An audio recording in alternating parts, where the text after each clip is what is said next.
Buenos días, Vida y Poder, desde Lima, Perú, contenta de volver a comunicarme con ustedes a través de este medio, a través de nuestros devocionales cuarentena. Vivimos en el 2020 tiempos proféticos muy difíciles. Estamos rodeados, como las profecías nos lo dijeron desde muchos años atrás, rodeados de muerte, rodeados de malas noticias, de pestes. En algunas partes del mundo hay hambrunas. Estamos viviendo un tiempo muy difícil. Y el día de hoy los hombres, las naciones se preguntan, ¿dónde está Dios? ¿Por qué el mundo está viviendo esto? ¿Esta pandemia podría permitirla Dios? Bueno, ayer hablábamos de un pecado o un fruto de la naturaleza pecaminosa del hombre, que es la idolatría.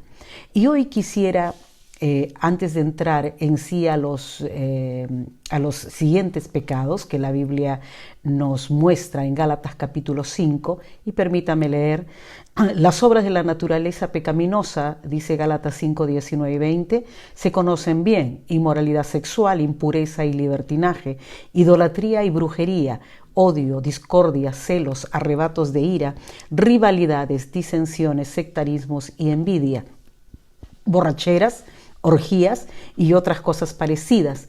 Les advierto ahora, como antes lo hice, que los que practican tales cosas no heredarán el reino de Dios. Hoy se pregunta el mundo, ¿dónde está Dios? Bueno, Dios está en su trono. Dios está donde Él dijo que iba a estar, gobernando toda la tierra y viendo la maldad de los hombres. Ayer hablábamos acerca de la idolatría y quisiera ahondar un poco este concepto para tener las respuestas justas para este tiempo que nos toca vivir. Primera de Corintios capítulo 10, versículo 7 nos dice: no sean idólatras como lo fueron algunos de ellos, de los israelitas, según está escrito: se sentó el pueblo a comer y a beber y se entregó al desenfreno. Cuando nosotros hablamos de idolatría, de manera básica, la palabra idolatría significa erigirse monumentos, imágenes de madera, de metal, de piedra, y adorarlas y venerarlas. Pero aquí, precisamente en este versículo, el Señor está hablando, la palabra, de que la idolatría delante de los ojos de Dios no solamente tiene que ver con el hecho de inclinarse, venerar o rezar a imágenes, sino aquí dice: se sentó el pueblo a comer y a beber y se entregó al desenfreno. ¿De qué manera podemos ser idólatras también? Cuando ponemos nuestro ego, cuando ponemos nuestros deseos, aún pueden ser nuestras necesidades en primer lugar. La iglesia cristiana ha caído en esta verdad. Ha caído en este pecado que el Señor nos muestra en 1 Corintios. El día de hoy la iglesia está dormida. Mientras el mundo pacta muerte, destrucción, mientras hay tanta necesidad de ayudar a la humanidad, el día de hoy la iglesia duerme. La iglesia está preocupada en divertirse, en hacer fiestas, en hacer cosas para los cuales el Señor Jesucristo no formó la iglesia. Idolatría para la iglesia no solamente es adorar ídolos y imagen. Idolatría es darle más tiempo. Idolatría es tomarse el tiempo que le corresponde a Dios, a la adoración, como ir al culto, como congregarnos como iglesia, edificarnos, usar los dones del Espíritu Santo para poder bendecirnos unos a otros, y simple y sencillamente buscar ídolos como el fútbol, como los deportes, como otro tipo de deportes, como por ejemplo el paseo, el ir a buscar diversión, olvidándonos de que hay un Dios que nos dijo: no tendrás dioses ajenos delante de mí. Es preocupante cómo hoy día aquellos que se llaman cristianos han puesto a Dios en el último lugar de su lista. El domingo ya no es el día del Señor para muchos. El domingo ya no es el día donde nos preparábamos temprano, primero para ir a adorar a Dios y luego para estar con la familia. Hoy día muchas veces la familia, los hijos se han convertido en el ídolo más grande. No hay tiempo para Dios porque hoy día tengo que darle a mis hijos todo aquello que yo no tuve. El trabajo se ha convertido en otro ídolo. Es más importante lograr mis sueños que confiar de que hay un Dios que me bendecirá, que me prosperará y a través de Él voy a recibir una bendición que no va a añadir tristeza a mi vida.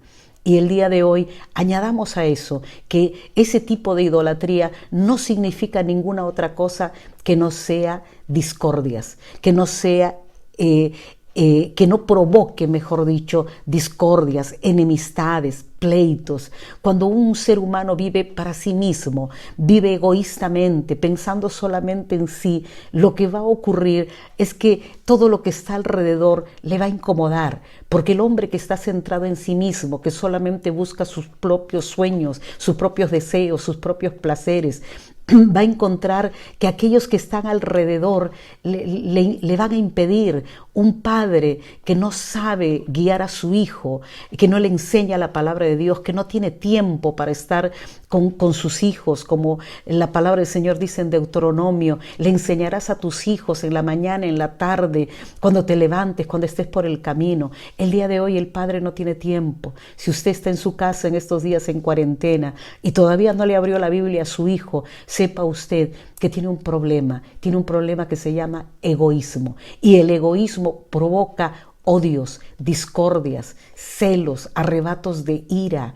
Los celos es esa incapacidad de poder valorar los éxitos de otros. El celoso siempre está queriendo lo que el otro tiene, está siempre envidiando, está siempre mirando las bendiciones de otro, y eso es lo que también quiere para sí mismo, pero no de una manera sana, porque la competencia no es mala, pero cuando esa competencia, ese deseo de mejorar, de competir con alguien, ya trae celos, ya trae discordias, enemistades, ya empieza a provocar odios. Eso se llama pecado. La palabra del Señor nos dice claramente que el Señor Jesús nos dijo: airaos, pero no pequéis. ¿Cuál es la diferencia entre airarse y pecar? Cuando uno se aira, la ira es una pasión normal, natural del hombre, para poder hacer es como una especie de alarma que Dios ha puesto en el hombre para poder protestar ante aquello que es malo, que es negativo, para proteger aún a su familia, a su propia vida de lo incorrecto. Pero cuando esa ira ya se vuelve sin control y esa ira se manifiesta en enemistades, en pleitos, en ofensas, cuando esa ira ya trae golpes, ya es acompañada con menosprecio, ya es acompañada con violencia, entonces se llama pecado. Y el Señor nos está hablando en este día y nos está diciendo: si tú vives en idolatría, tú tienes muchos problemas, vas a tener muchos problemas con la ira, con el enojo, con los pleitos. ¿Por qué? Porque el Señor nos llamó para gobernar la tierra, para ministrarla, para ayudar a los demás. No podemos vivir para nosotros mismos a expensas de los demás. Tenemos que aprender a ser buenos administradores de esta tierra que Dios nos ha dado y del prójimo. En su casa hay varios prójimos. El primer prójimo que está en su casa se llama su esposa y los siguientes prójimos son sus hijos.